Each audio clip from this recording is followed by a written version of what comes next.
Good morning and welcome to the 2019 HELI-EXPO Safety Symposium. I am Rick Kennan. I am the chairman of the HAI Safety Committee. I'd like to welcome you all for coming here on bright and early on this Monday morning to participate in our Safety Symposium. I say participate because this is a discussion. This is not a tutorial. This is a discussion, and at the end here we will have a question and answer period. Before I get started with the Safety Symposium, I want to do a little thank yous. The Safety Symposium is put together by the HAI Safety Committee, which is about 26 aviation safety professionals from across all the different industries within rotary wing aviation. And if we could, I'd like the members of the Safety Committee who are here today to please rise and be recognized. Thank you for your volunteer service with the Safety Committee.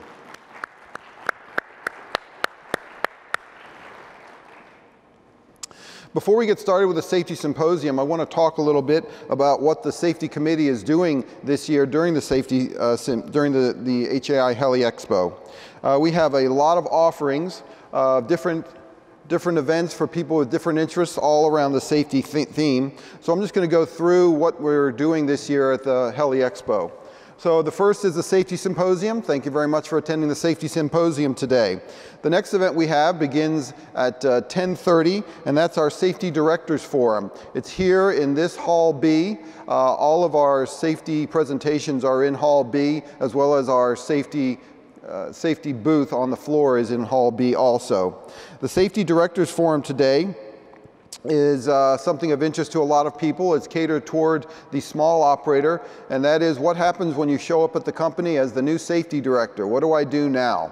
So Keith Safrani and Dan Malachy from our committee are going to be putting on a very interesting program about what to do as the new safety director. Then shifting to tomorrow, our safety booth will start at 10:30 on the show floor in Hall B. It's right in the middle of the show floor in Hall B. And this year our Safety Committee booth has a Land and Live focus.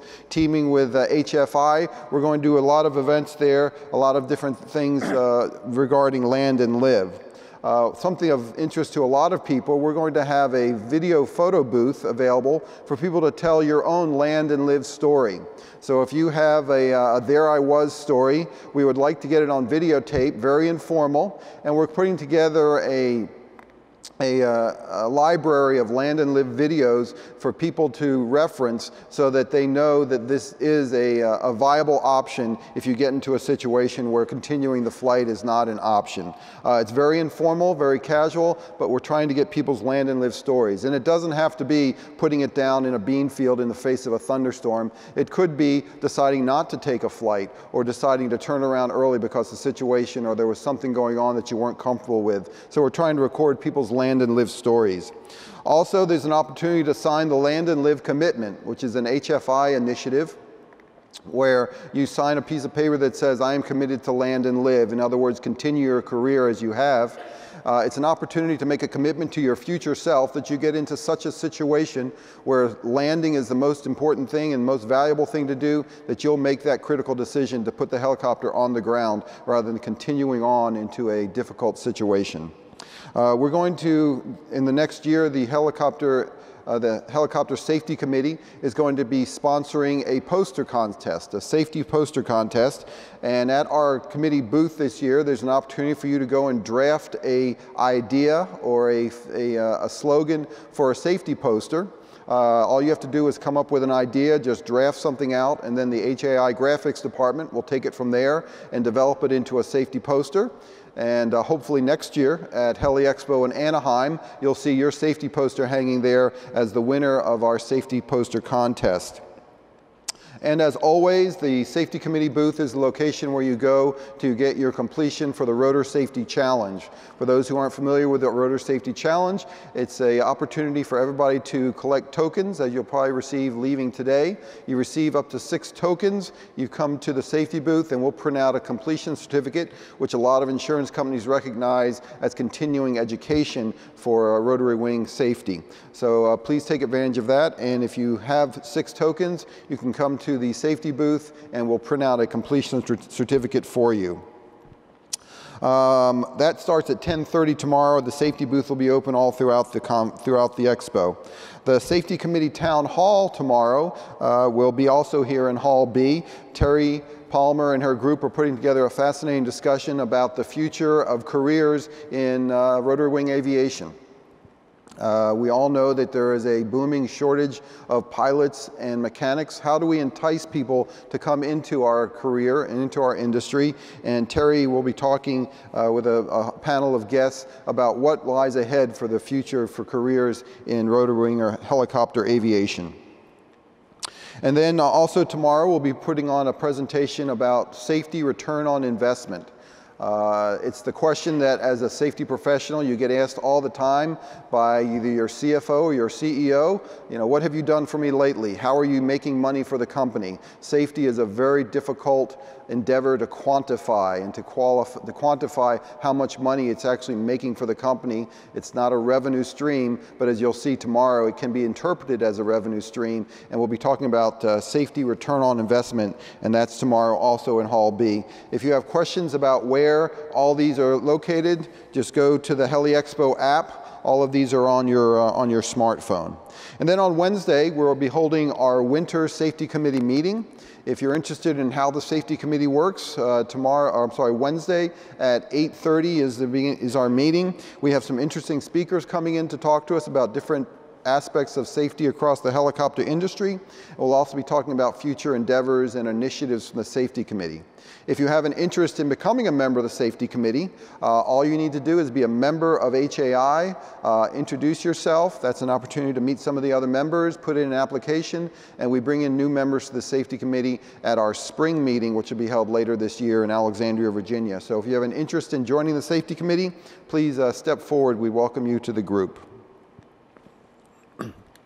And then our final presentation will be on Wednesday afternoon. Moving on to the maintenance side, we'll be doing a presentation on field maintenance. A critical element of helicopter industry is doing maintenance in remote locations. So whether you're maintaining your helicopter in a beautiful shiny new hangar, or if you're maintaining it on a mountaintop, in a jungle, or on an oil rig, there are safety concerns for how you maintain your helicopter. And this presentation by a couple of our maintenance professionals on the committee will be about how to maintain your aircraft safely in remote locations. So as you can see, there's something for everybody presented for you by the safety committee, and we hope that you'll take advantage of some of these presentations.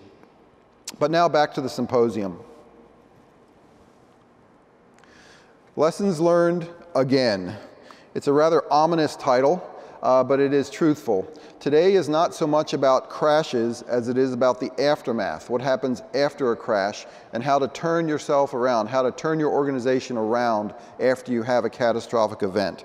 It's going to be a frank and open discussion with various aspects of an organization that had a crash. Actually, they lived our worst nightmare twice in 18 months. And yet they were able to turn the company around, to revive the safety culture, and to make it a profitable and a safe organization again. There are a lot of learning points for all of us in the presentation today, and something that we can all take back to our organizations, be it a small operator, as this was, or a large corporation. There's something for all of us here. So our speakers today were all involved in one way or another with the events that happened at Hospital Wing Memphis back in 2010 to 2015. First off, Mr. Ralph Hicks joins us from the National Transportation Safety Board. He was the primary investigator on both of the accidents that we're going to talk about today. Ralph is a U.S. Air Force veteran of attack aircraft. Following his service in the Air Force, he initially joined the National Transportation Safety Board and then went to Delta Airlines, where he rose to become the senior chief accident investigator for Delta Airlines.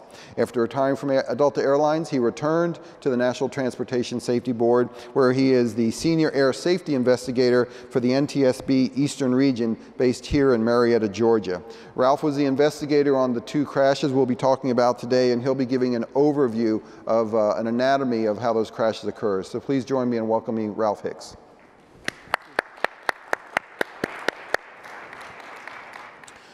Also joining us today from Hospital Wing Memphis is Erik Bratton. Erik served a distinguished career in the U.S. Army as a medevac helicopter pilot as well as a safety officer. Following his career in the Army, he joined Hospital Wing Memphis in 2015 as their Director of Safety. Please join me in welcoming Erik Bratton.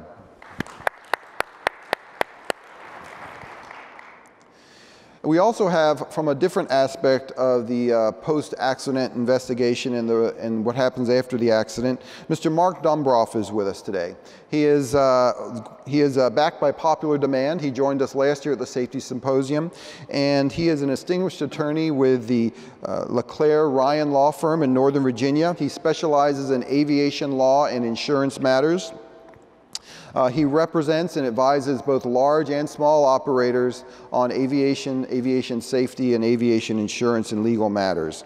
Mark will provide the other side of the coin. What does the operator go through financially? How does an operator recover from a catastrophic event? And he'll be talking, quite frankly, about what happens with the Ntsb, with insurance, and the legal aspects of a catastrophic event. So please join me in welcoming Mark Dombroff.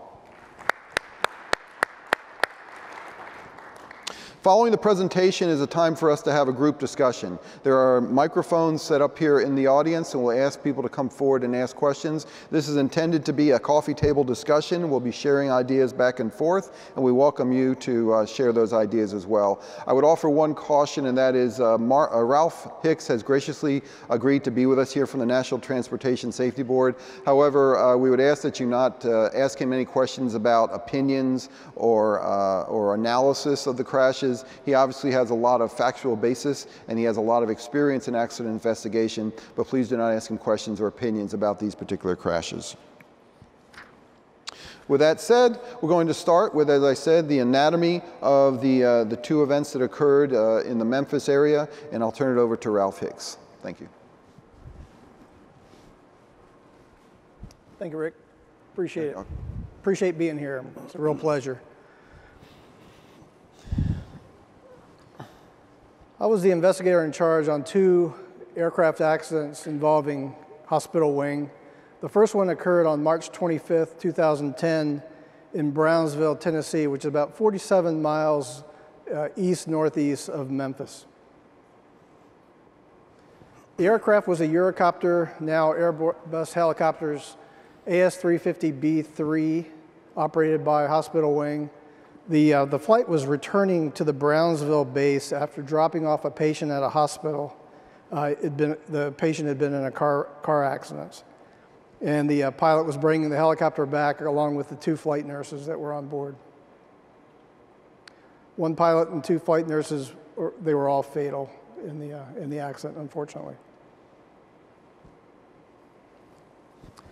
To give you an overview of how things fell out, Hospital Wing uses 2 shifts, basically, a 6 a.m. to 6 p.m. and then 6 p.m. to 6 a.m. shifts for their pilots.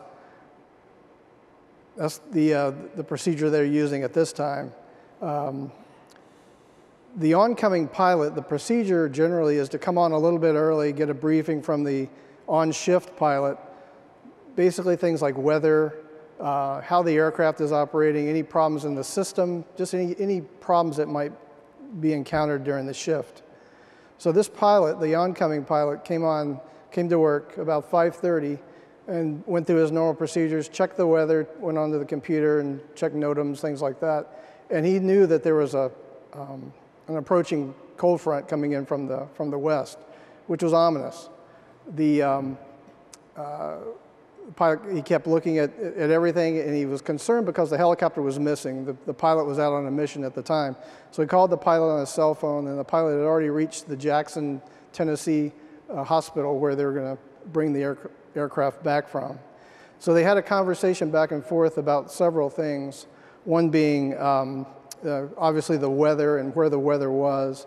The conversation ensued, and they originally thought that the storm was moving about 25 miles per hour. They also talked about, what to do. And in this situation, the helicopter was parked on an elevated pad, and there's also a lower pad there at Jackson. But there was already a helicopter parked on that pad. And the pilot expressed some concern about parking the helicopter on the upper pad because of the storm coming in and it might be damaged. And another issue was that the flight nurses that were attending the patient were still in the hospital with the patient and had not made it back to the helicopter yet. So he was concerned about that, and he was actually talking about leaving the nurses at the hospital because he knew that this storm was approaching, and they were just going to go back and pick them up in a car.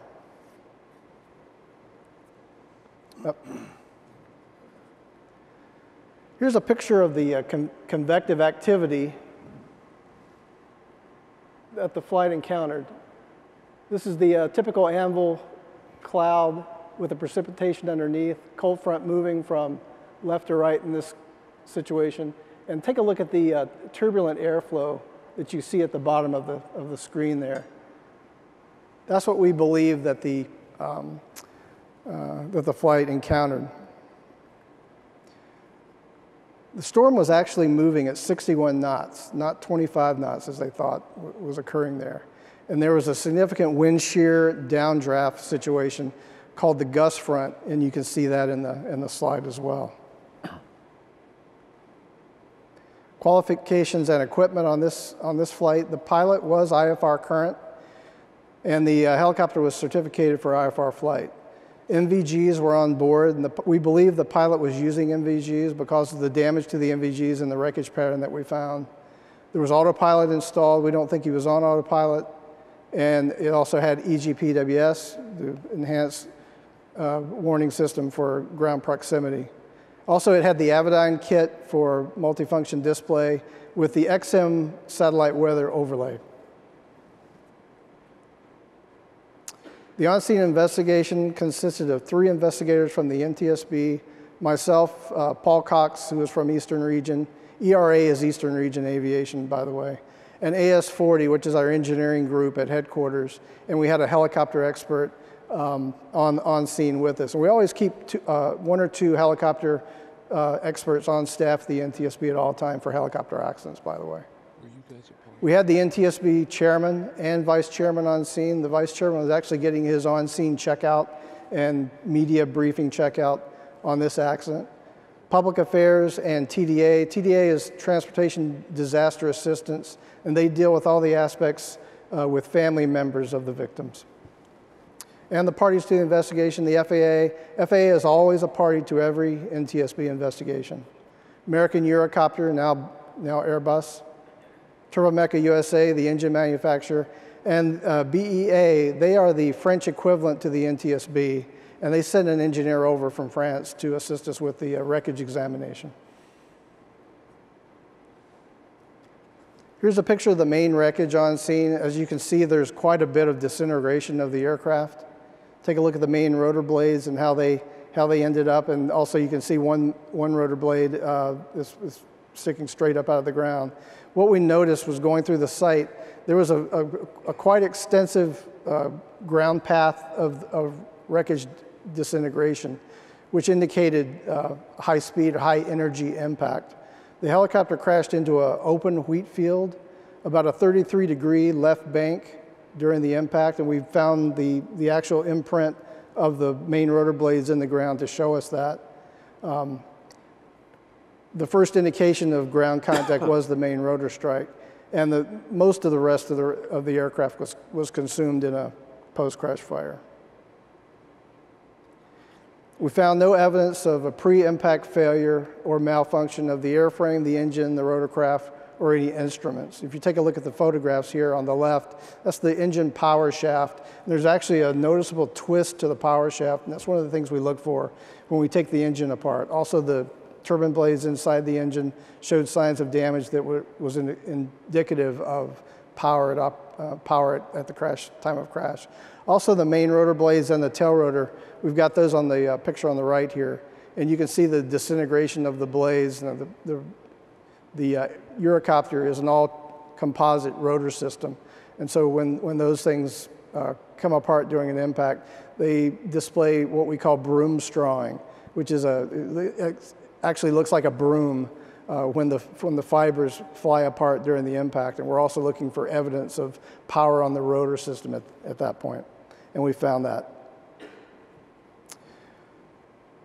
So the investigation centered on a weather study, and we wanted to really see how the weather affected this accident.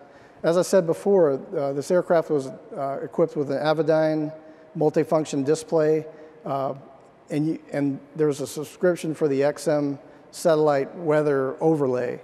And we got into really looking hard at the weather information that was presented to the pilot. We know that the pilot received the XM information during flight. In fact, he received some information about halfway through the accident flight, which was actually a very short flight, probably only about 15 to 20 minutes long.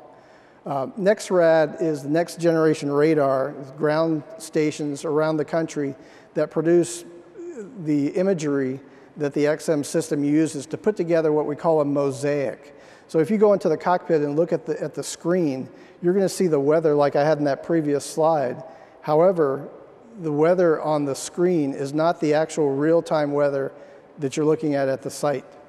So it's going to be some amount of minutes older than what you're seeing in the cockpit. And we think that may have played a part in this accident. In this case, the cockpit weather display was actually showed 1 minute old on the display. It'll actually have an indicator on the screen saying how old the weather is on the display, but that's the age of the mosaic, not the age of the weather. And in this case, it was actually 5 minutes old. And so when that line of storms was coming through and hit Brownsville, it showed on the screen that it was actually 7 miles away from Brownsville, which was a significant thing. The Ntsb's probable cause in this case was the pilot's decision to attempt the flight into approaching adverse weather, resulting in an encounter with a thunderstorm with localized IMC, heavy rain, and severe turbulence that led to a loss of control. After the accident, we produced a safety alert dealing with this NEXRAD issue and just wanted to get information out to pilots to tell them that if you're looking at XM satellite weather in your cockpit, it's not real time. And this gives a lot of examples, including the Brownsville accident, of how that works and what it means for you. Ntsb safety alerts are on our website. There's lots of them out there. Some of them may pertain to your operation, some of them may not, but I encourage you to get on ntsb.gov and check them out. And that's the Brownsville accident. So moving along to the next accident involving Somerville, Tennessee, October 22nd, 2013.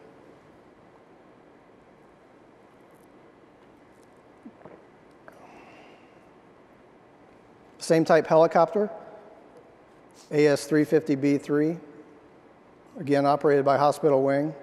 This flight was dispatched to pick up a patient at 60TN, which is Bolivar, Tennessee. It's about 60 miles to the east of Memphis. And it was a pediatric flight. There was a sick teenager that needed to be picked up there and brought to Memphis. So this flight was out of the Memphis base. And again, on this one, we had one pilot and 2 medical crew members on board, all fatal.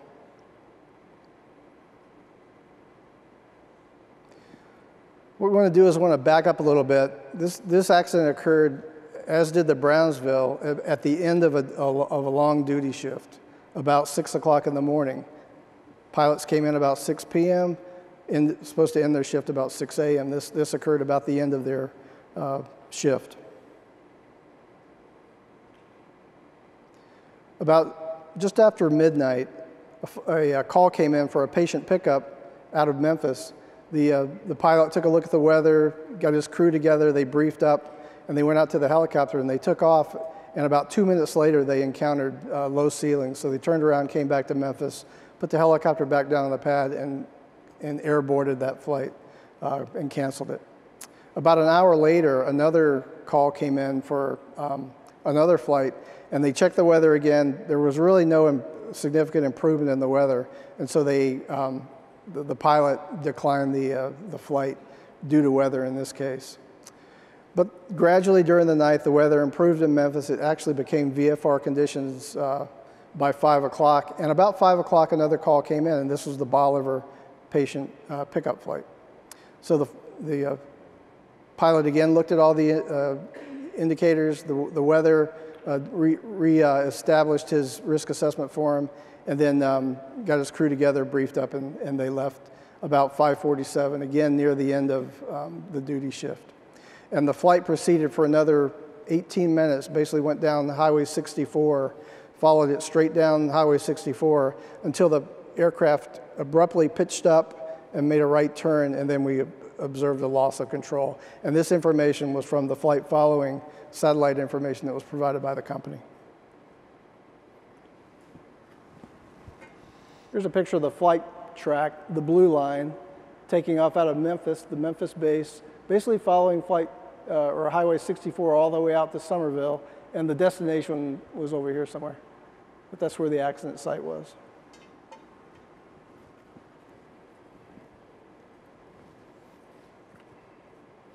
Took a good hard look at the weather because we knew that Memphis was VFR, but we didn't know how the weather conditions were farther out to the east. We found Fayette County Airport, which is only 1.5 miles away from the accident site, so we lucked out there. We had some good weather indicators that we could look at. At 0556, which was only like 9 minutes prior to the accident, there were weather was reporting 600 broken ceiling, but good visibility underneath and light winds. But if you look at 0607, which was 2 minutes after the accident, the weather had actually deteriorated some. There were a few clouds at 800 feet, a 1,200-foot broken ceiling, and then 6,000-foot broken. So the actual weather had gotten worse. There was no convective activity at the time, so nothing was really showing up on radar. Sunrise was at 0710, so there's still quite a bit of darkness left before the accident time. This aircraft was equipped similarly to the Brownsville accident, except it had an Aspen MFD, PFD setup. It had NVG on board, and we believe the pilot was using NVG at the time. An interesting thing that we found out about the pilot was that he had been hired from the Memphis Police Department and spent many years flying helicopters there, including the Eurocopter. But Memphis did not utilize NVGs, so he had no experience with NVGs before he came to Hospital Wing. But he was checked out and current on NVG. This helicopter was not certificated for IFR flight. It did have an autopilot, and the terrain warning system, HTAWS, was installed.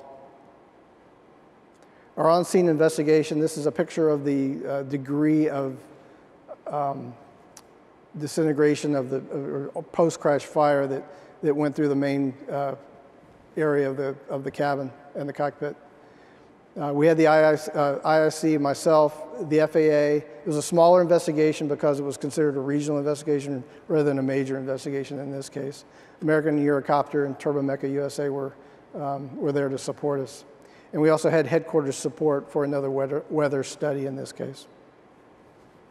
And by the way, Ntsb employs full-time meteorologists to do our weather work for us.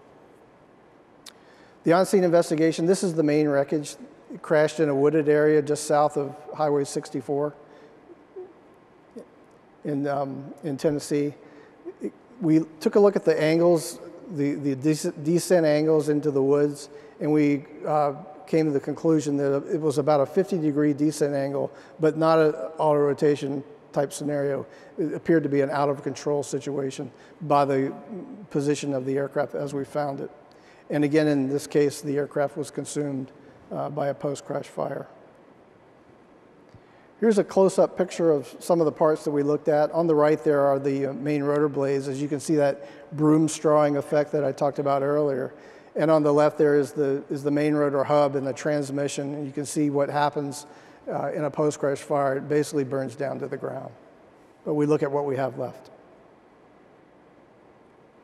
And there was really no non-volatile memory to speak of on this helicopter based on the disintegration of the cockpit and the fire damage.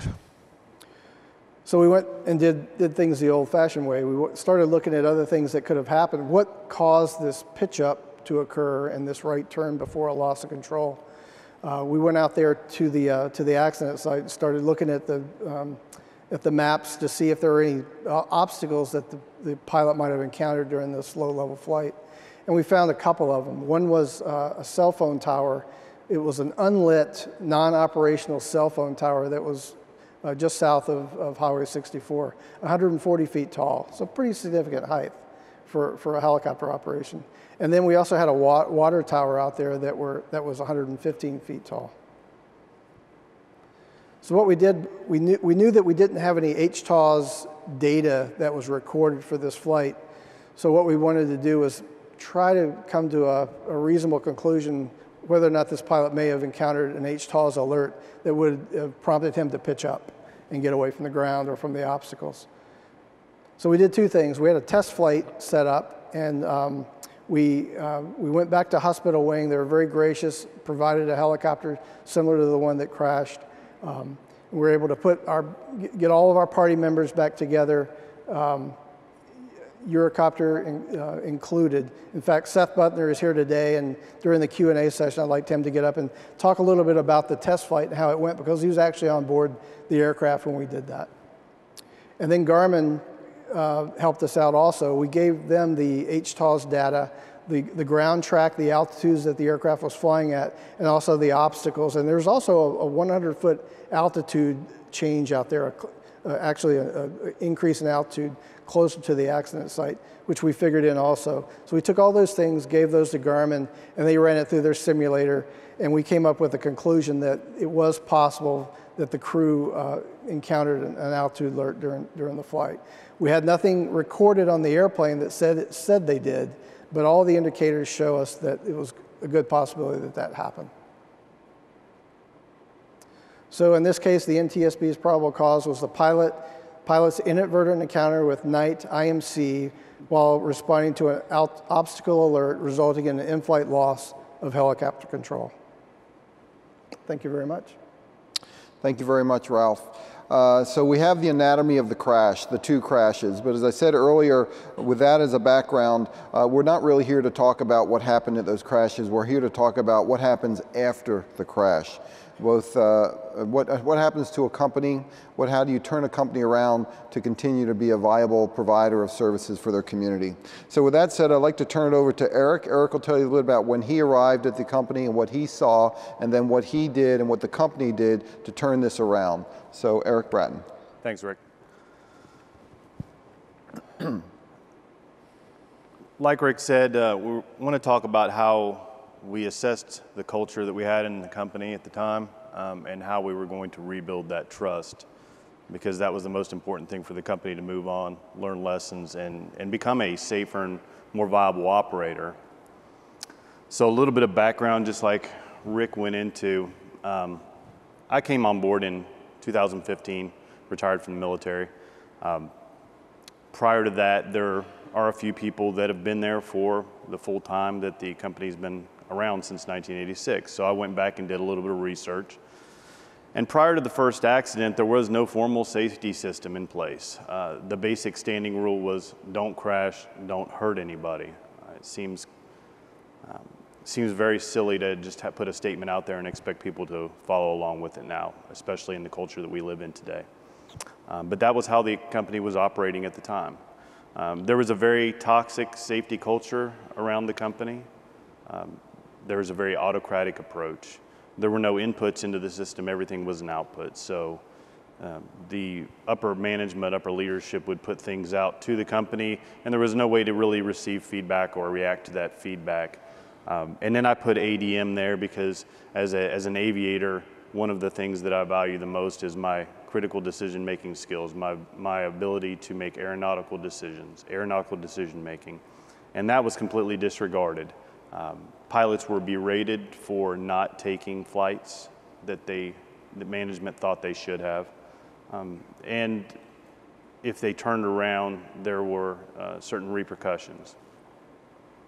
Between the first and second accidents, there weren't any systemic changes put into place. There was no real closure on the first accident in the first place. The company basically had a meeting a week after the accident and said, the CEO at the time stood up and said, okay, is everybody ready to go back to work? We're flying today. So that's the kind of culture that was present at the company. Operations came before anything else. And with the new CEO coming on board at the time, it was coexistent with the director of operations position, which creates a conflict because you have the CEO who's worried about the business side, the revenue side of the company, but he is the same person as the DO who is responsible for the operations, the day-to-day operations of the company. So there was a conflict there. Fast forward to October of 2013, the company has a second accident. The CEO at the time now steps down. There are some changes made within the leadership of the company, and Hospital Wing starts to pursue a formal SMS. They create a full-time safety officer. They update their flight risk assessment, and the weather minimums are then raised from the FAA planning minimums to what they currently are today. And we begin to investigate what just culture is, but it's misapplied in a way that makes management hesitant to even want to embrace just culture, because the employees are under the understanding that just culture is a get out of jail free card, when in fact we all know today that just culture is exactly the opposite of that. It is the responsibility of everyone to take responsibility for their actions and to report those errors that they make. I came on board in July of 2015 and sat down with the CEO and the board of directors, and we talked about an action plan. And the first thing we needed to do was assess the current culture. And they said, we've got one better for you. We already have a consultant on board, and he started a safety culture survey in April of this year, and the results will be available very soon. I said, okay, great. Well, let's start looking at the other things. So I kind of broke it into two sections, if you will. The perceptual culture, the climate, what the employees' beliefs, their perceptions and attitudes are about it. Safety climate's another way of saying that. But it's usually measured by anonymous survey, and it's fallible. It's definitely something that is subjective to the person. And then there's the functional practices. What kind of systems do you have in place? What kind of systems did the company have in place? They had a standard off-the-shelf, commercially available SMS, which was not functional to them at the time. So I did a gap analysis on that, kind of looked against what the FAA really recommends for a functional SMS, and looked at some of the key things we needed, which was feedback tools, hazard reporting, risk management tools, and started to figure out in my head how we were going to design this. Prior to looking at any improvements, we briefed the leadership on what we thought we were going to do to move forward, and then we got the results of the first culture survey. This was our first safety culture survey. It's built on a 7 Likert scale, and if just for those of you who aren't really familiar with a Likert, it's basically a linear representation from disagree to agree, 1 being a disagree, 2 being an agree. Using a 7 scale gives you a little bit of a better, more precise measurement. Basically weeds out the neutral in the category. 5 or 7 is normally the norm on a Likert. And we had to assure the employees that they were anonymous. And then we briefed the results. This average was about a 3.8. So if you're looking at a 7 Likert scale, 3.5 is dead in the middle. That's not real good. At that point, you have a company culture that's very, for lack of a better word, apathetic about safety. So we had to bring out what were our immediate concerns. What were the things that were going to bring us the most bang for our buck, so to speak? What was our low-hanging fruit? Employees were afraid of negative repercussions for reporting safety concerns. This was a huge one because in the past, in previous administrations, people had been chastised and berated for bringing up safety concerns. So we needed to do something about that. Employees also felt that there was not complete information sharing if an incident or accident occurred. There was no complete outbrief on the first accident, so they felt like they were being kept in the dark. There was a lot of silos built within the company, and there was no information sharing between operations and clinical and mechanics and communications. And then there was no easy way to report non-immediate danger to life or health concerns versus true safety hazards. Everything was built around the same premise. An incident was an incident was an incident. And it didn't matter if it was a toilet backed up or if somebody hit a helicopter with a chopper spotter, they were all reported in their same way. So there was no feedback to it. So we built a plan on how to work with that. Our CEO released an official safety commitment statement. The first thing it did was the baseline, set our expectations. What does the company expect from the employees and what should the employee expect from the company? And it set organizational accountabilities, which is part and parcel to just culture. There have to be accountabilities, accountability at the level of self, accountability at the level of the corporate organization. And it addressed the development of an effective SMS. We will strive, in our first safety commitment statement, I remember it well, we will strive to create an effective SMS that gives the employees the ability to bring hazards to the table in a non-punitive manner. We implemented an official post-flight debrief system with hazard reporting, released policies on them for use, accountability, and loop closure expectations, and once again said that these would be in the forthcoming SMS. And we began publication of a quarterly newsletter that would get people out of their silos, that would share information across the company. If something was happening in the company, in clinical, then the chief flight nurse would write this up in this newsletter and let the rest of the company know about it. Fast forward to the next year, we look back and we say, where are we at again? Once again, we need to quantify this. So we do another safety culture survey with our same consultant, and we jump from a 3.8 to a 5. That's a very significant increase over a 1-year period. And the biggest gain was in basic safety. Basic safety is your standard SMS tools. What do people think about the way the company thinks about how they should be taken care of? And that was a huge win for a company that had been through 2 tragedies within the past 6 years. But we did have opportunities for improvement again. There was still a fear within the organization that human error was going to be the default for all issues. People understood that they had a way to report those hazards, but they still didn't understand that we were going to do a root cause analysis. They didn't understand that we looked at system first before looking at the human. There was another question about were standards of accountability being applied consistently to all employees? Was there favoritism being shown to certain employee groups? And then there was a feeling that even though they were getting information, it was incomplete in parts. So we addressed some of those concerns. And the first thing we did was we went out to each base, shut it down, and we had a town hall style meeting. We would bring in management, pilots, and clinicians. We would shut the base down from normal operations. Not that the base wasn't flying, but the base wasn't flying with its own employees. And we would cook for the employees. We would provide breakfast and lunch. We would sit down and we would have open and frank discussions. How many organizations can say that their CEO went to an outlying satellite base and gave them a state of the company brief in person and stood there and took questions for 2 hours?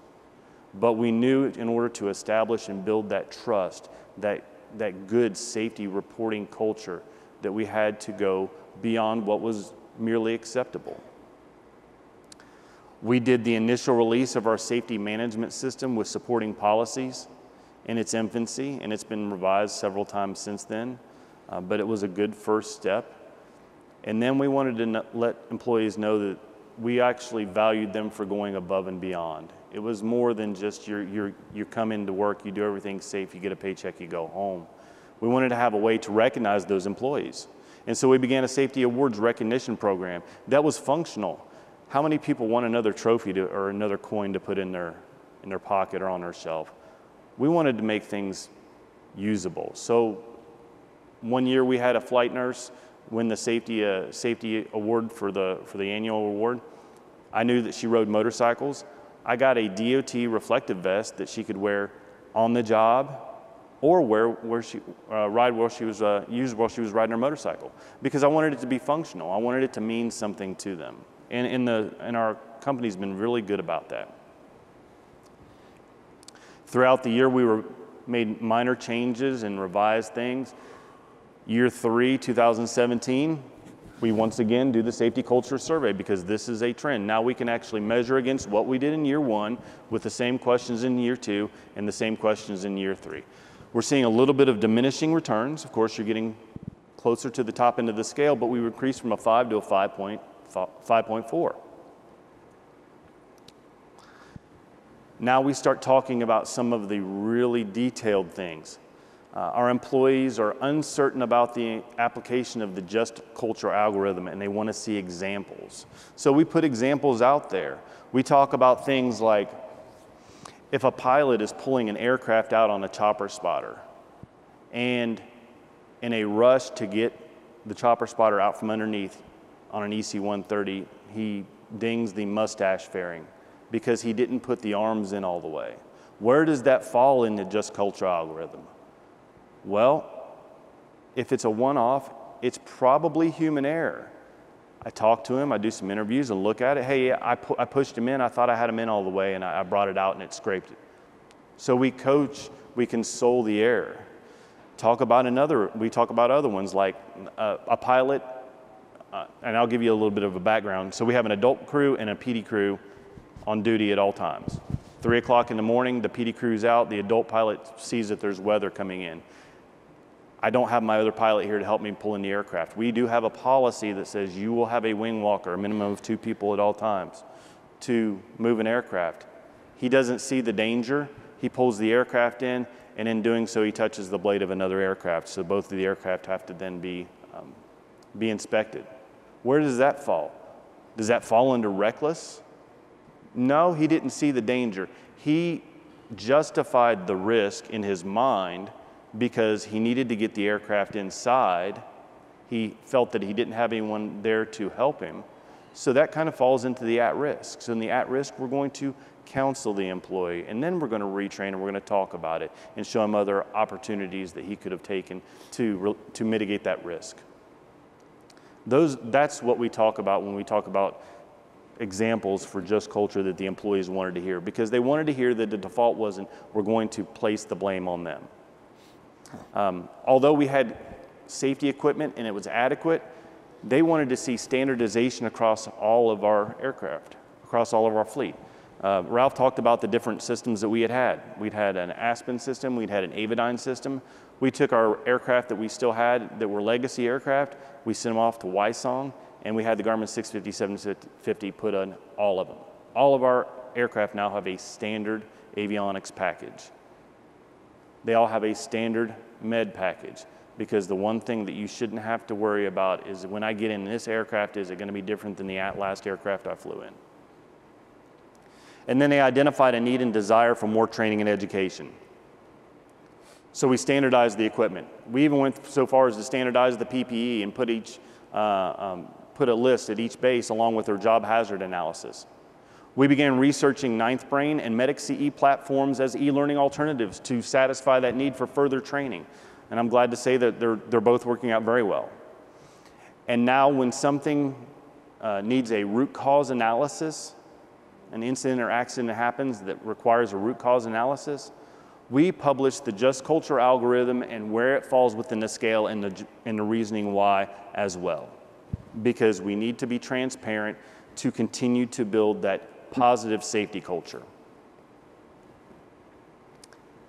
And this was last year. So now we're at a 5.54. Once again, the gains are getting smaller, but they're still positive gains.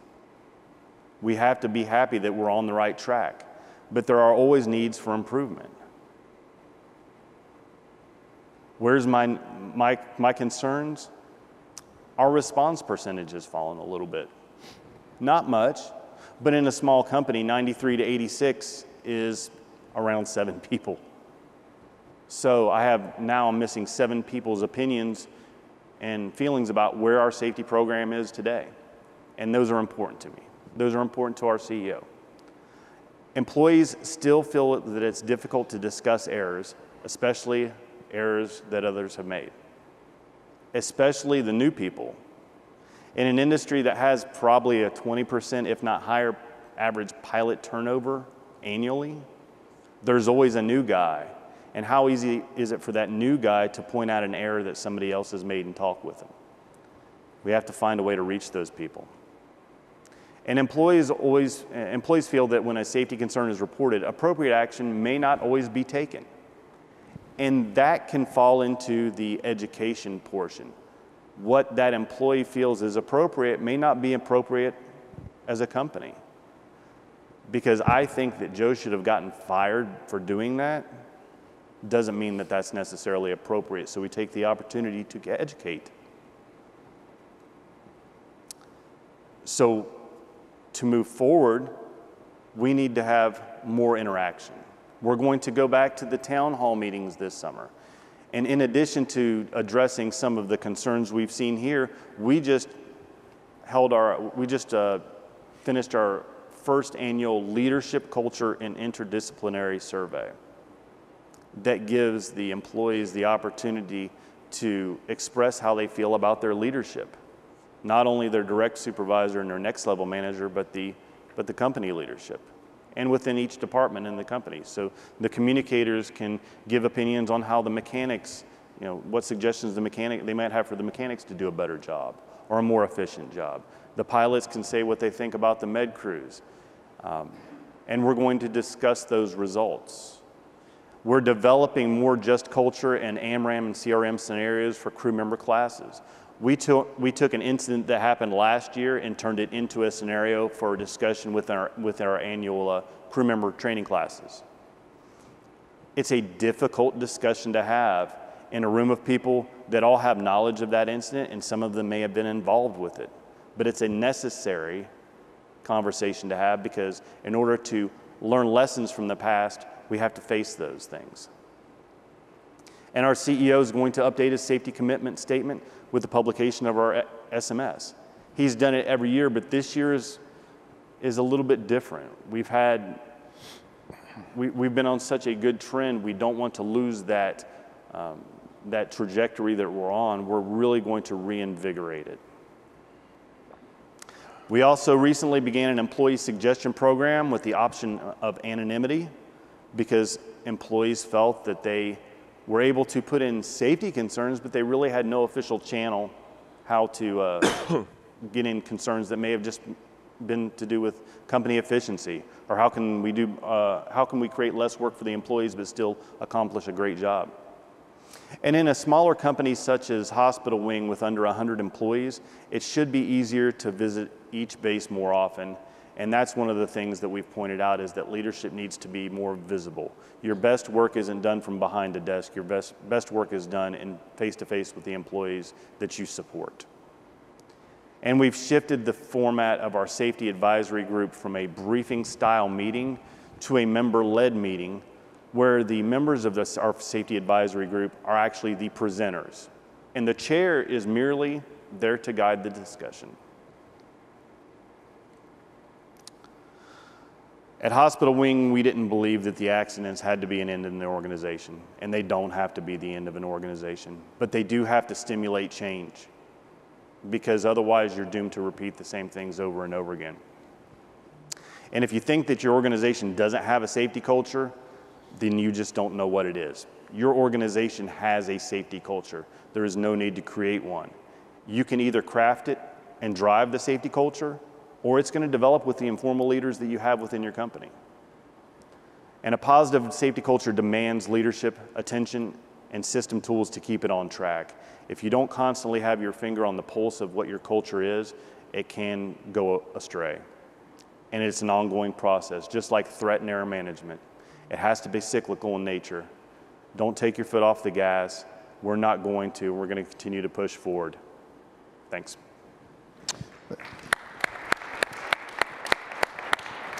Thank you very much, Erik. That was a very moving discussion. And now we're going to take a bit of a right turn here in this discussion today. So we started out with the anatomy of a crash, of two crashes. We've talked now about safety culture, about safety climate, about about just culture and about how a company turns around. And now Mark Dumbroff is going to talk to us kind of about the nuts and bolts, the hard facts about the financial realities, about what happens following a catastrophic event like this and what your company can do to deal with such an event. So, Mark Dumbroff. I'm going to stand, and I want to start by asking some questions. How many of you are either operators or pilots? Great. How many of you as operators or pilots have actually been involved in a real live accident investigation? Significantly smaller number. I have a question of Ralph. With respect to the 2 hospital wing accidents, was Hospital Wing a party to the investigation? Yes, they were on both. They were a party on both of them, okay. Right. And I know it was Erik before you arrived at the company. The reason I ask is very simple. The Ntsb has what's called a party system. And on the slides that Ralph showed us, there was a list of parties, and the parties are determined to be those entities which can provide a technical contribution to the accident investigation. Typically, the controversy regarding the party system revolves around fixed-wing commercial operations, and it usually involves the controversy of whether passengers or their representatives should be parties, and universally the board has held no, they have no technical contribution to make. Having said all of that, you can read this PowerPoint on your own. I'll make an observation. I was not involved in either one of the hospital wing accidents, but I will suggest to you, with all due deference to the Ntsb, with whom I'm very close, hospital wing got screwed. Now that's a legal term, they got screwed. And the reason they got screwed is, think about the probable cause of the first accident we saw. It was pilot error, classic pilot error. He continued flight into adverse weather conditions.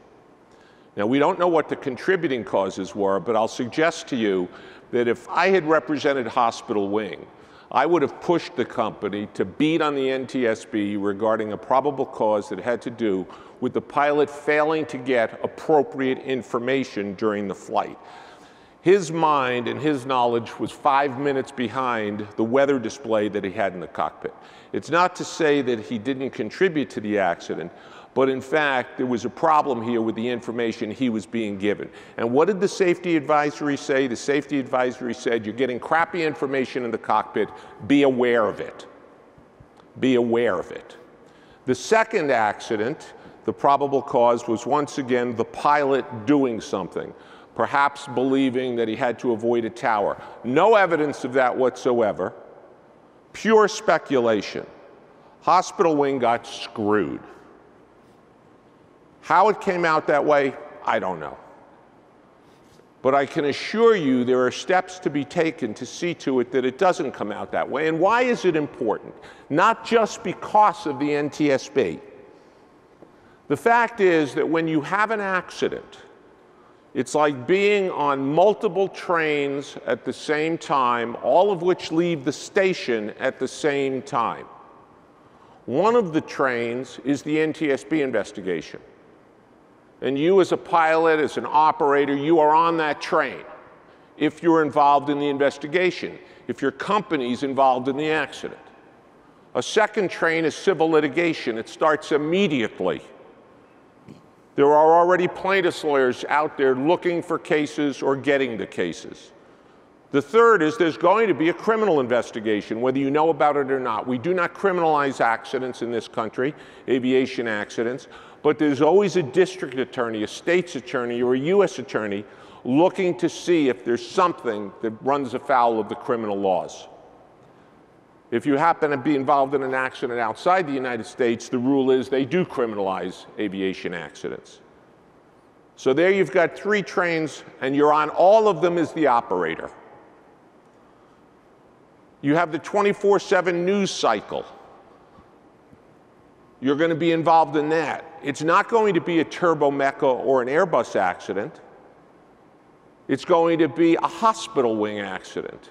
Or it's going to be, as the one that we had last week, it's going to be an Amazon Prime accident or an Atlas Air accident. And it doesn't matter what the ultimate probable cause is, it's still going to be your company's accident. You have employee issues, and there's nothing better than an accident to bring out former and current disgruntled former employees, talking about the fact that I told them this was going to happen and they wouldn't listen. You're going to have financial issues in terms of ownership, financial markets if you're publicly traded, bank issues. The only entity that is on all of these trains is the operator. The one, hopefully, that is the least well equipped to be on all of these trains is the operator, because hopefully you've been a safe operator. The manufacturer, in the case of Hospital Wing Airbus, is very experienced in responding to accidents, and if you think they're pure about it, you're kidding yourself. If you're flying an Airbus helicopter, or a Bell helicopter, or a Sikorsky helicopter, and an accident occurs, I can assure you that you didn't know how to fly it, you didn't know how to maintain it, you didn't train properly, and you didn't have proper procedures. And that's the manufacturer speaking. The FAA is entitled to be on every accident statutorily. All of these other parties to the investigation are very experienced with respect to accident investigation, and the likelihood is you are not. So what do you do? The biggest problem is you don't select the right people to be involved in the investigation, because the accident is never going to occur to you, so you don't really plan for it. You don't know who is going to be your party representative. As a result, the individual who may get designated as the party representative doesn't understand what being a party representative to an investigation means. Documents are turned over instantly. And more often than not, we see the smaller the company, the greater the likelihood is that the original documents will be turned over. Every single document that's ever turned over should be a copy, because the NTSB is not entitled to originals. And secondly, every single page should have a watermark that it's not to be released publicly or under the Freedom of Information Act. Every single page. Because whatever you give to the NTSB is subject to release and will be used in the civil litigation, will be gotten by the media, will be gotten by anybody who wants it, unless it's got that legend on it. People do not adequately prepare for interviews. If the crew is deceased, obviously no interviews. If the crew is injured, they've got to be adequately prepared to be interviewed. And in addition, they're entitled to legal representation for the interview. They can be represented by their mother, their father, their brother, or a lawyer. Anybody they want. So anybody who's interviewed, whether it's the surviving crew, or it's the director of training, or it's the director of safety, should be adequately prepared and completely represented. Typically, frequently, we see documents that are not reviewed before they're turned over, and no record is kept of what is being provided. As a result, after the fact, the company has no idea what they provided. Even if they provided copies, they haven't kept a log of them. Pushing back, and that's something that's really required. During an investigation, you will perhaps be asked to review field notes by the investigator in charge each day during the field phase of the investigation. You may be asked to sign them on a daily basis. At the end of the investigation, you may be requested to review the draft group chairman factual report and sign off on it. If you don't agree with it, don't sign off on it. Note your disagreements. Push back. Why? Because every document that the NTSB generates, with the exception of the probable cause, is usable in litigation. So basically, you are creating a record against yourself. If you don't push back on it and you had the opportunity to sign it, it essentially becomes a statement against your interest and an admission. Not building good relationships. All of the things I'm talking about can be done in the context of a good relationship. It doesn't mean you have to bend over. It simply means you have to understand the process in which you're involved and deal with people in the best interest of your company. Single point within the company in terms of documents. It's not unusual to have multiple investigative activities going on. It's not unusual to receive multiple requests from documents from different sources, including the FAA. Don't respond. If the FAA asks you for a document, tell them to go to the Ntsb during the investigation and let the Ntsb make the request. Conducting parallel internal investigations. As a general rule, you are not permitted to conduct an internal investigation if you're part of an Ntsb investigation. But insofar as safety is concerned, you are entitled to do anything that is necessary in order to make your operation as safe as possible. Advise the IIC what you're doing. If you want to take steps during the investigation with respect to the operations, you can take them, but advise the Ntsb.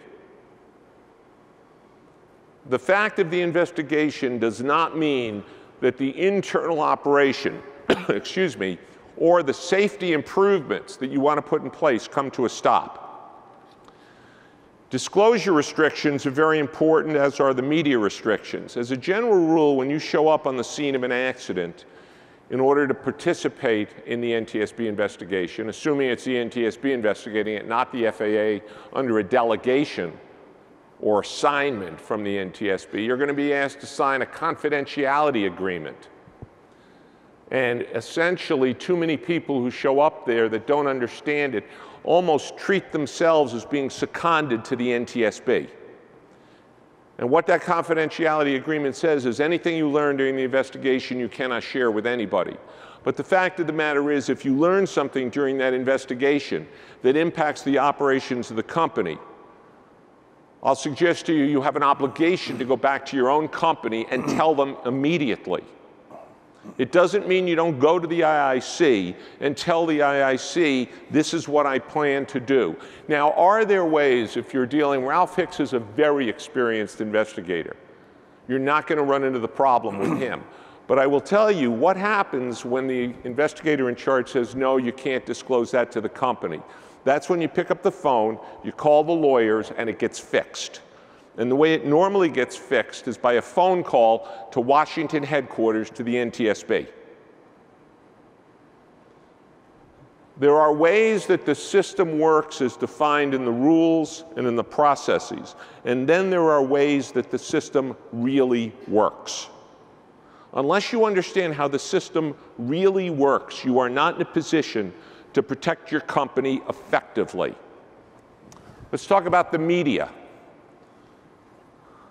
You may recall a few years ago, UPS got themselves into a battle with the Ntsb following the Birmingham accident where they lost an aircraft.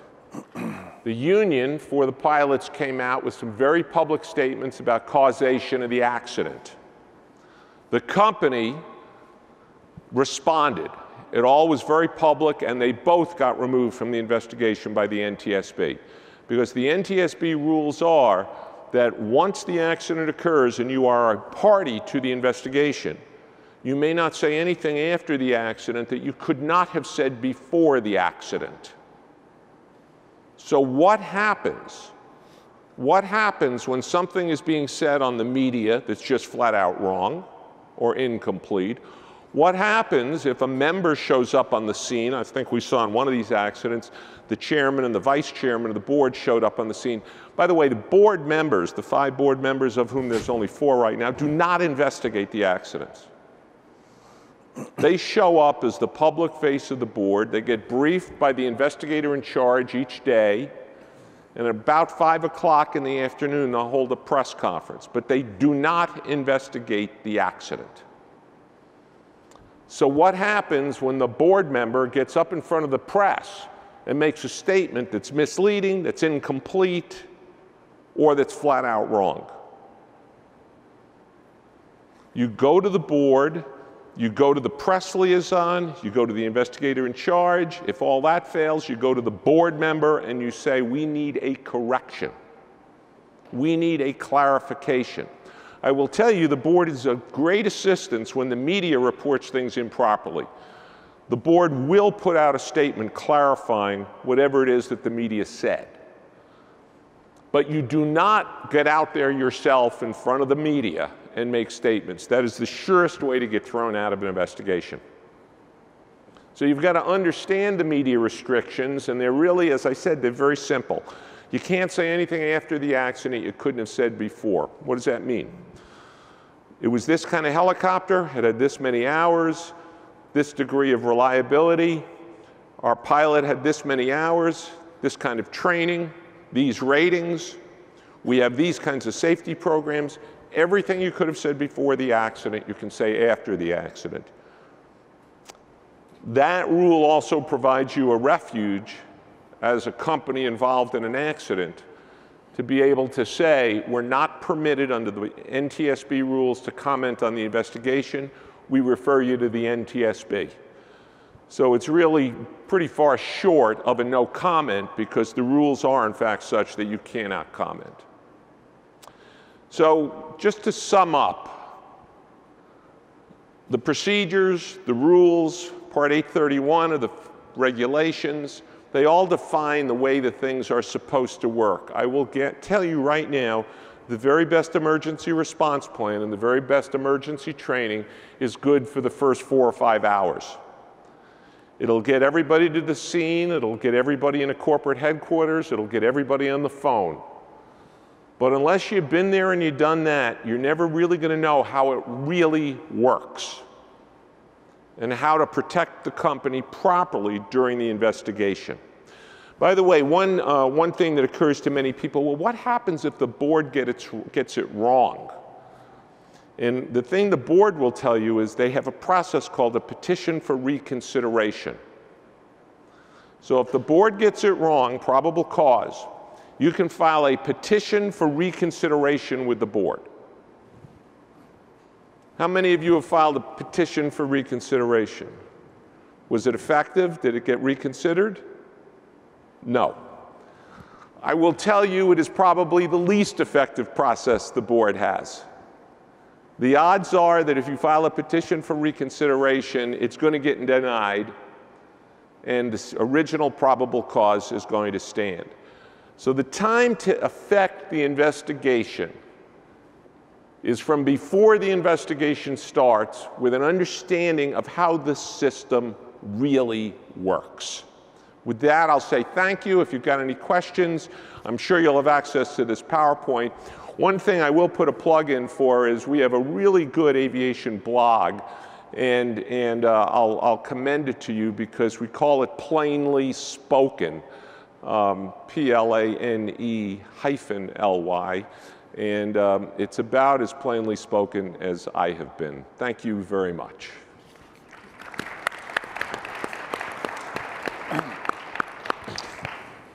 Thank you very much, Mark. As you would expect in any coffee table discussion, there's differences of opinion in everything we do. And I think Mark gives some valuable information about how to deal with this event if it were to occur to you. So with that said, we're going to open up the floor to some discussion about the events that occurred and about how you bring your company back.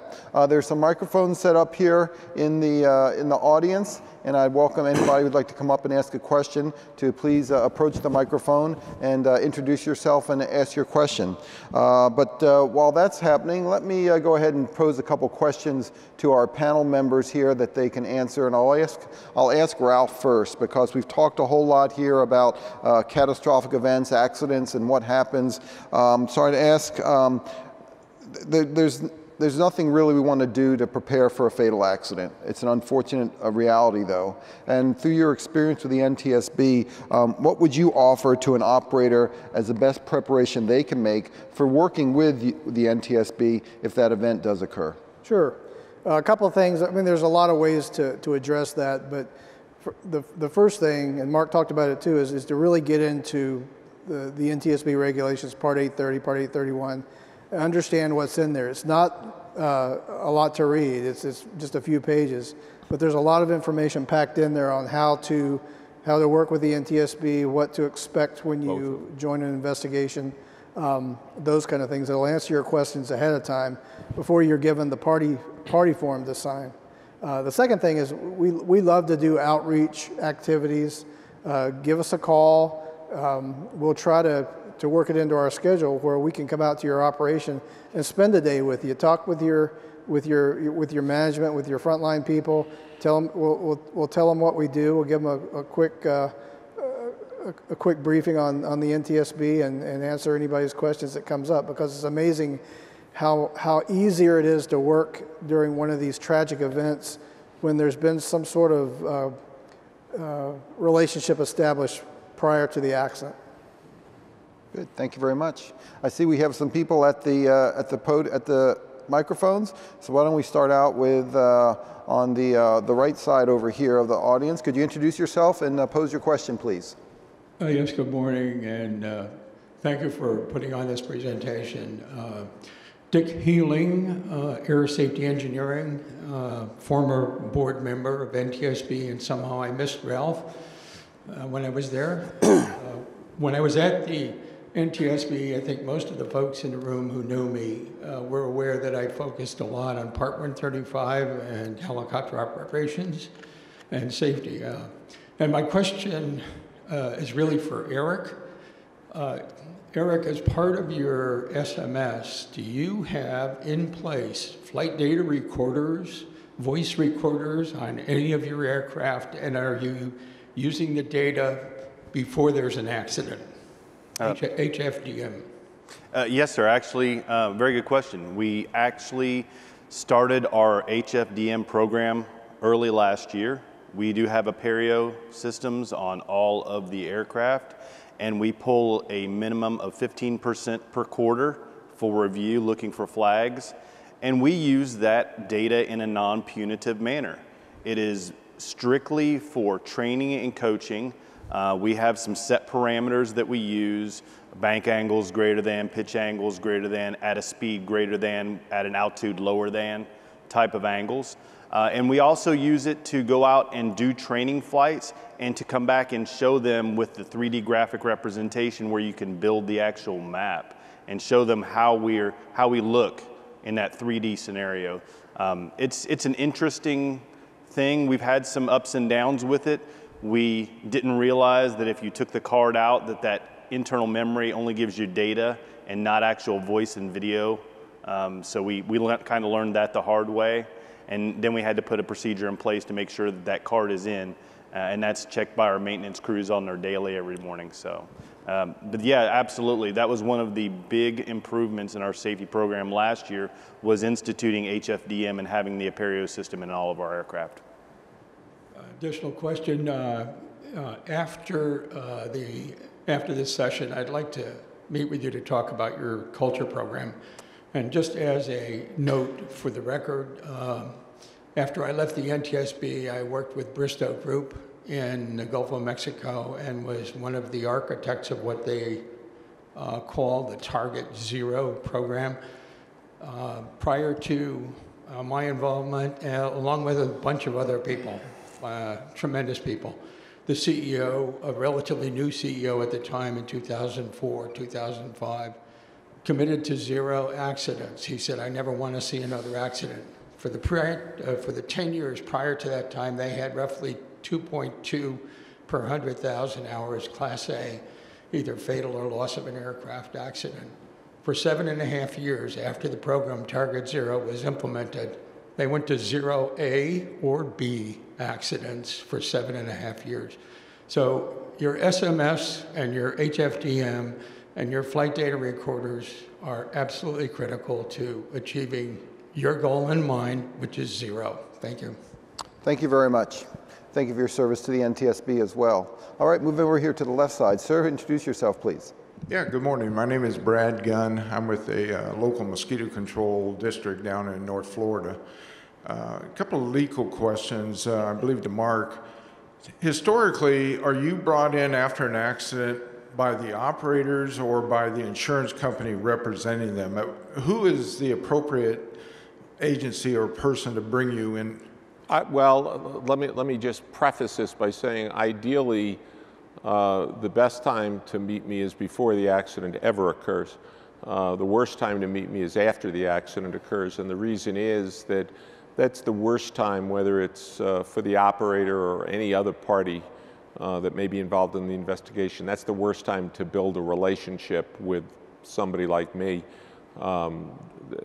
There's just too much going on, and you really need to have a relationship before. So we certainly encourage pre-accident relationships and participate in training and tabletop drills and exercises. With respect to the specific question, all of your companies have insurance policies, and it's no different than your auto policy. Under your aviation insurance policy, you pay the premium, they buy the risk. They have the obligation, the insurer has the obligation to pay the loss, subject to if there's a deductible or there's not a deductible. One of the obligations, the contractual obligations that the insurance company has as part of buying that risk is to pay for a lawyer in the event that something occurs. So you are, the operator, are the client. You are my client. I owe you the attorney-client relationship and everything that goes with it. The only thing that the insurance company has an obligation to do, and the only obligation that they contractually have undertaken, is to pay me. So the fact that they pay me does not in any way make them the client. You, as the operator, are the client. Now, in a number of years, for the last 10 or 15 years, we've been quite successful working with operators and your brokers, your insurance brokers, because your insurance broker is your broker. They work for you, they don't work for the insurance company.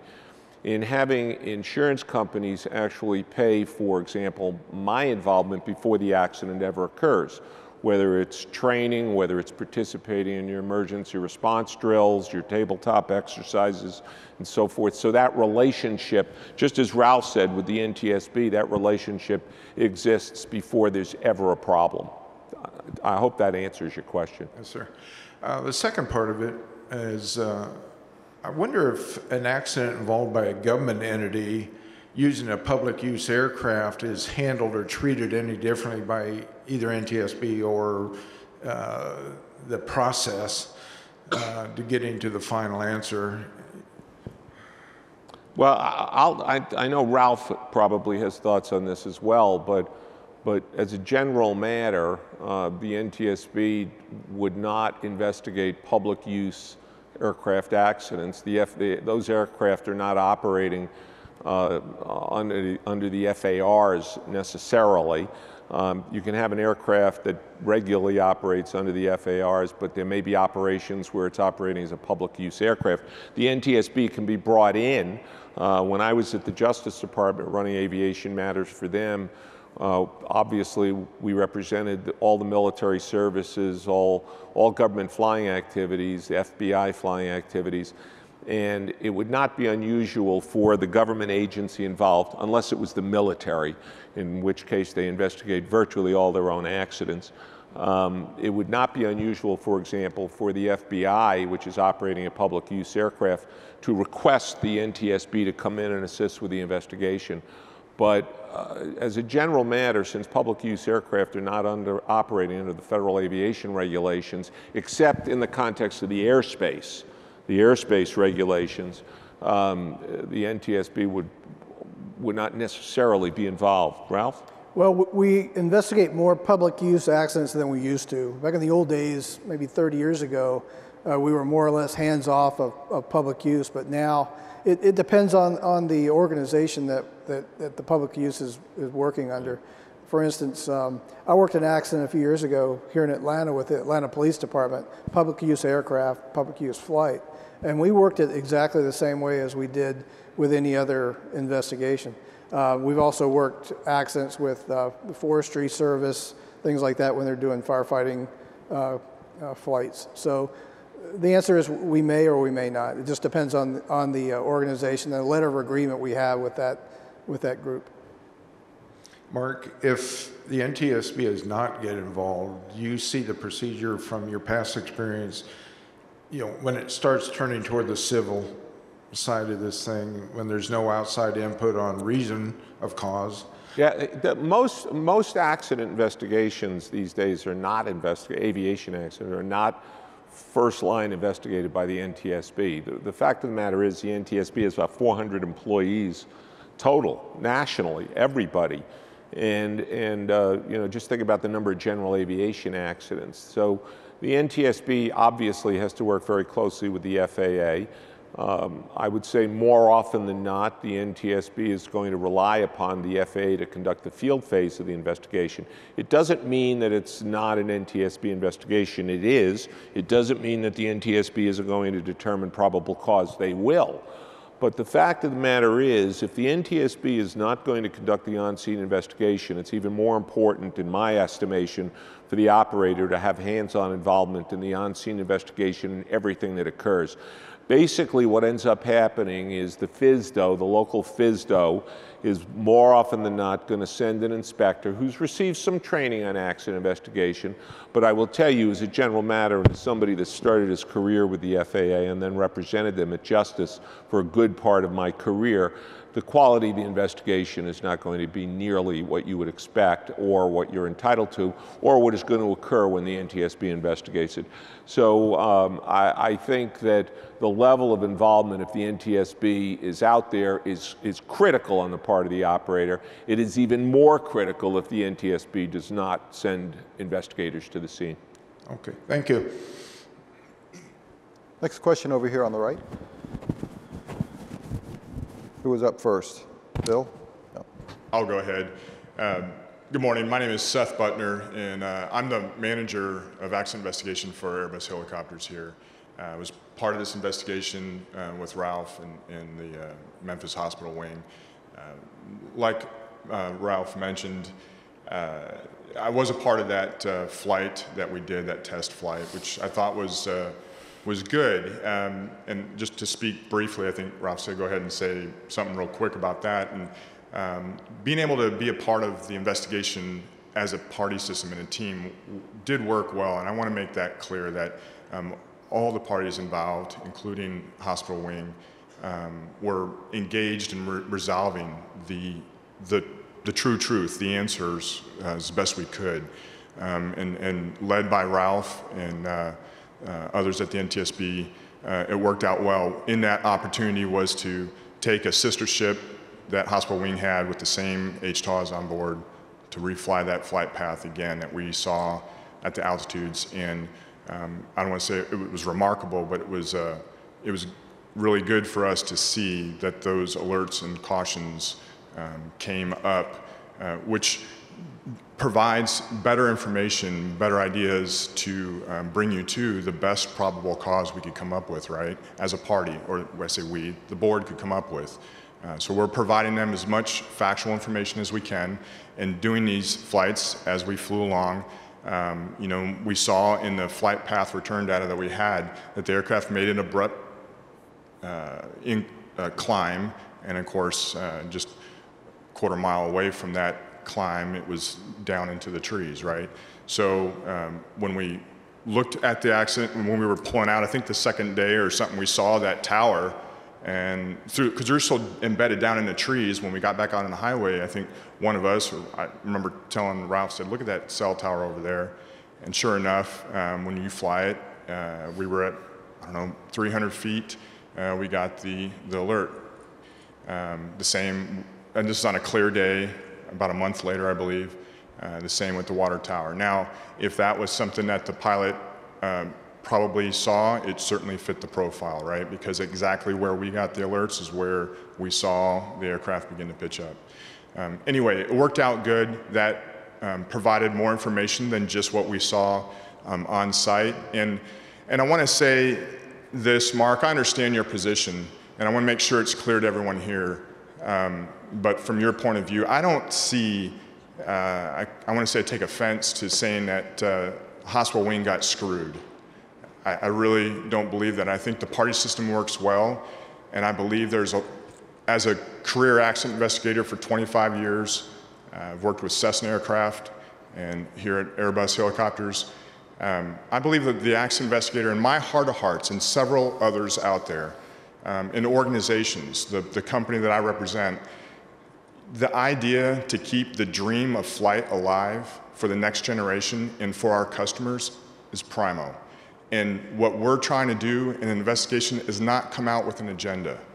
We're not trying to say that one pilot or one operator or one organization did something wrong. We're there as a team. The NTSB does this well, and they allow us to be a part of that, to provide technical information that maybe they couldn't get individually.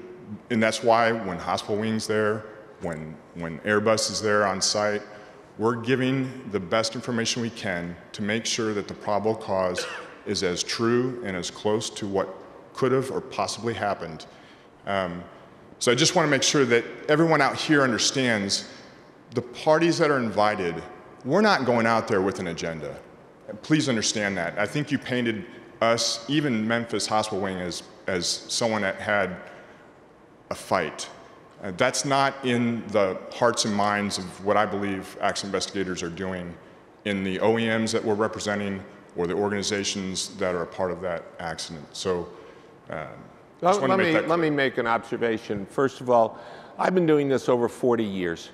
And the reality is, folks, you're kidding yourself if you think everybody doesn't have an agenda. Everybody's got an agenda. Let me give you an example. A number of years ago, United Airlines lost a 737 over the Grand Canyon. And it was a huge battle during the investigation between the OEMs, Boeing in particular, United Airlines, the engine manufacturers, about what happened. And people were arguing it was mountain wave. Everybody died. People were arguing it was mountain wave. People were arguing the pilots screwed up. People were arguing it was wake turbulence, so forth and so on. And the board reached a conclusion because there was really no hard evidence. And it's not a possible cause. The NTSB doesn't determine possible causes. That's garbage. The NTSB determines probable causes. And I'm sorry, I take severe issue with a probable cause that says a pilot might possibly have done something. I have a real issue with that on behalf of my operator. Now, what happened? A number of years later, US Airways lost a 737 over Pittsburgh on approach to Pittsburgh. 132 people died. The longest accident investigation in the history of the NTSB took place.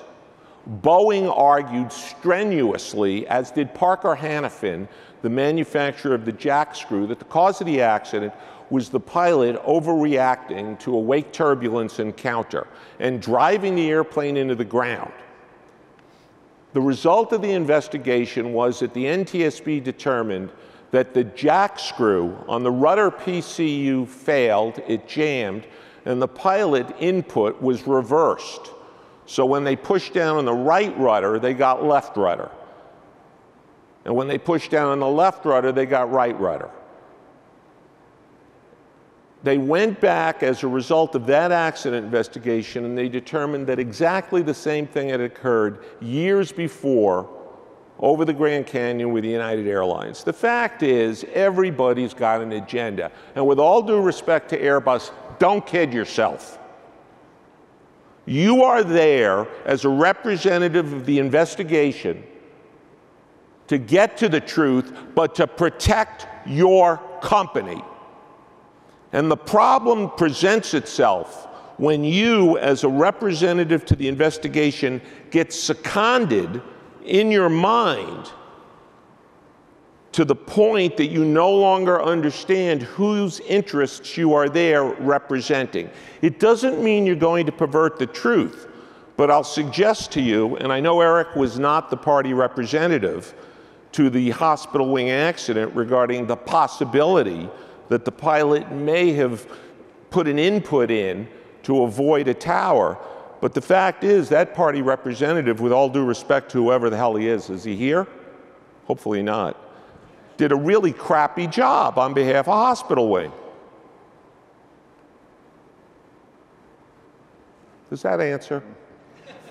Sorry. I just want to say that that's not my position. Now, I at the corporate that. at the corporate level, that might be different. But as an accident investigator, there's a good separation, and I want everyone to understand that I believe there is a purity in some sense of some heart here that I don't go out there to protect my company.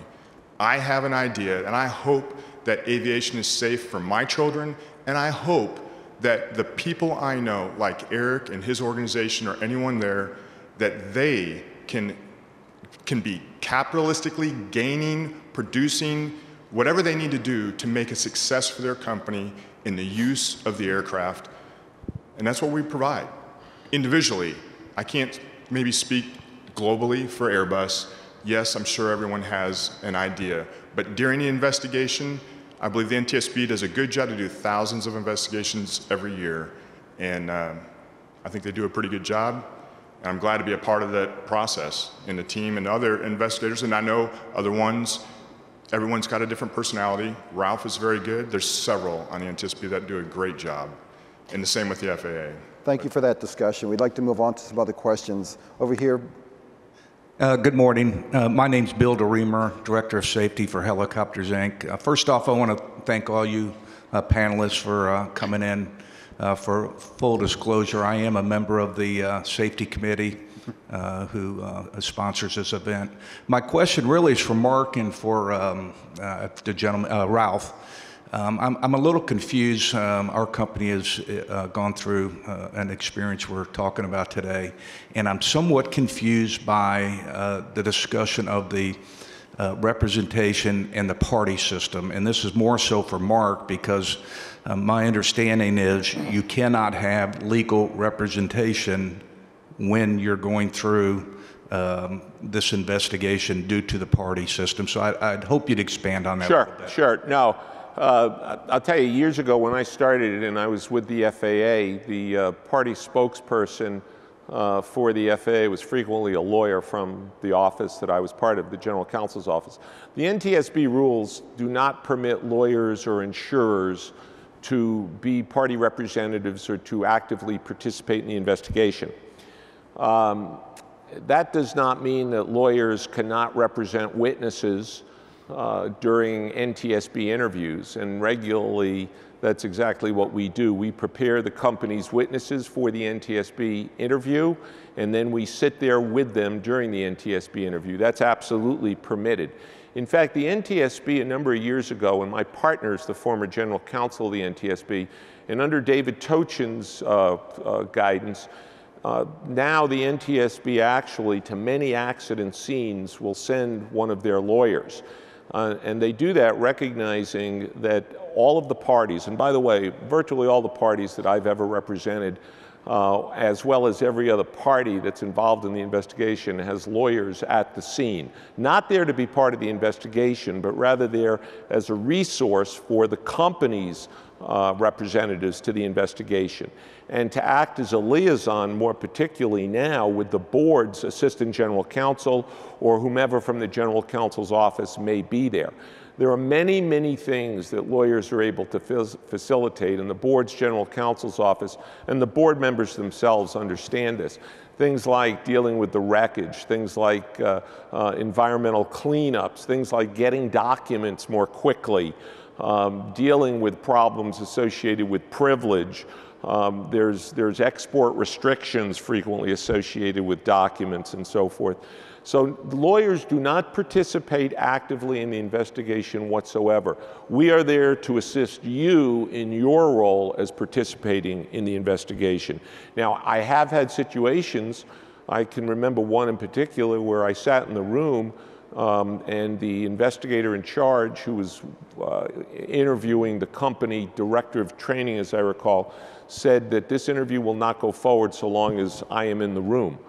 And at that point I said, that's fine. I'm going to leave the room, but I'm taking the witness with me, and I suggest you call the general counsel's office and get some clarification, and we'll wait next door. And about 15 minutes later, the IIC came back in and said, we're going to reconvene the investigation and you're entitled to be here. The fact is, sometimes investigators in charge may not be as experienced as Ralph and don't understand what role lawyers can play. But lawyers will not participate in the investigation, will not interact generally with the board or the investigators. They will interact with the board, I do, but will not interact with the investigators in charge. but simply will be there to counsel, to be a resource for you, as well as to interact if the board has sent a lawyer, and basically facilitate aspects of the investigation. Ralph, do you have anything you'd like to add? Just to add to that, it's correct about the lawyers being a party to the investigation. We just don't allow it. Basically, just to simplify things, we're looking for technical expertise from an operator that we can't get from anybody else. And if they're going to be able to provide that expertise during the investigation, both the on-scene and the follow-on investigation that may take several months or even over a year, that's what we're looking for. Now, if we go into a smaller operator and they just don't have the technical expertise to provide someone on a full-time basis while we're doing the investigation, we may not designate them as a party. They do not have the right to be a party.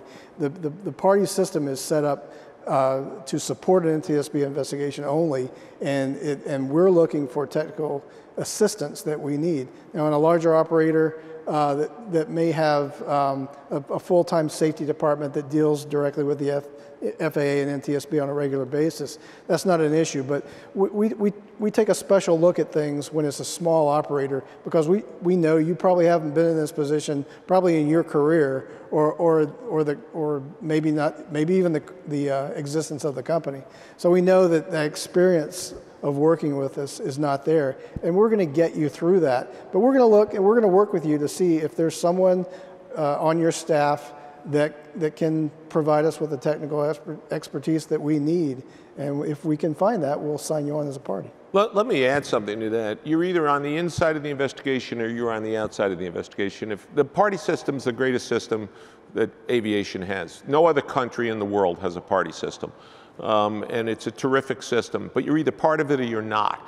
If you are an operator and you have an accident, you better damn well make sure you're on the inside of the investigation. And the problem that Ralph points out is exactly right. There's lots of operators, not only helicopter, but lots of other operators that just don't have the resources. Well, think about it well in advance. The board has a rule. They generally will not allow consultants to participate in the investigation. If you know that you don't have the resources to be on the inside of the investigation, the fact is you may have outside consultants that you have working with you. There are circumstances where you may be able to go to the board, but it's got to be before the accident ever occurs, and have a discussion with the board about, we don't have somebody that's going to be able to support an investigation from an operational perspective because of the demands of our business. We don't have the depth on the bench and so forth, but we do have a consultant that we work with on a regular basis that knows our company. You can get dispensation, I'll call it. But the fact is, the standard for being a party to an investigation is that you can provide technical input to the board. These are subjects that have to get addressed before you ever have an accident. Thank you. Sir? Tom Judge from Life Flight of Maine. First of all, thanks to the committee and to the panel. This has been literally one of the most useful safety forums that I've seen at HAI, so thank you for that. And secondly, a quick comment on the I chair the USHST Infrastructure Work Group, and the issue of weather into the helicopter is something we're working on actively for precisely the reasons, in addition to which, that the weather at the ground and the weather that the pilot is seeing in the air is also quite different. And we're trying to figure out better ways to get that. To follow up a couple questions for Erik. In the follow-up to this, have you considered putting weather radar into the aircraft? We've looked at several options. We have Sirius XM weather at the moment. We're actually actively pursuing several different options. Our chief pilot and our director of maintenance are working. Matter of fact, I believe our director of maintenance has a couple meetings here at HAI this year. We've gone through and we've augmented our in-aircraft weather by having real-time push-to-talk capability from aircraft to ground, allowing our pilots to talk to each other if they're in the air, to give PIREPs, to receive PIREPs, because we don't really have an OCC. We're a smaller operator. We don't have a full-time OCC. Our dispatch doesn't have the meteorological training that they would need. So yes, we are anticipating doing that eventually. Right now we've taken kind of a bridge step where we're actually letting our pilots be weather advisors, if you will. Hey, I'm seeing this in the helicopter. What are you looking at on the HEMS tool? What are you seeing there on the ground? And can you give ASOS a ring because I'm still out of sight right now, or I'm still out of range right now. So we're trying to do that a little bit at a time. And we're trying to update the HEMS tool as well to make that more accurate. Absolutely, more weather into that. We've been using the beta test version of it, and actually we've had really good results, and we believe that it's actually coming along nicely. Yeah, there's about another 4,000 weather stations that could report into that. That's what we're working on. Secondly, you referenced that you changed your weather minimums. Could you just explain a little bit more about what that was and the thinking on that? Well, it became. I think it was initially was a reaction from the second accident where there was no change in any kind of planning minimums between the first and the second, and crews really didn't feel comfortable flying around at FAA mandated minimums at the time. In talking to people there, they were telling me that, yeah, we used to fly around in 603. 603, really? I was in the military, and 502 was a really, that was a battalion commander call. So they upped the weather minimums. Now, of course, you've got 1 to 35, 609 minimums, and we're still well above that. And what we've decided is there is no need for us to change our minimums. 1,003 day, 1,505 night works fine. It gives us a buffer so that if we would go out and the weather would change rapidly, we would still be able to land legally under the FAA's 135, 609 minimums. But our planning minimums aren't going to change, and our crews are comfortable with that.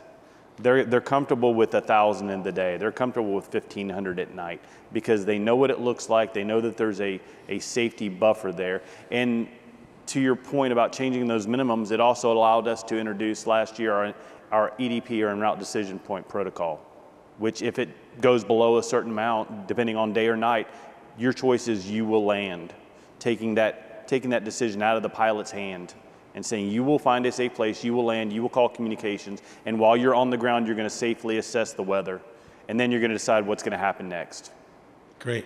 And the last question is, do you have with your clinical teams and your pilots a ground transport option so that there's always an ability to default to a different mode of operation and go by ground if the weather's sketchy?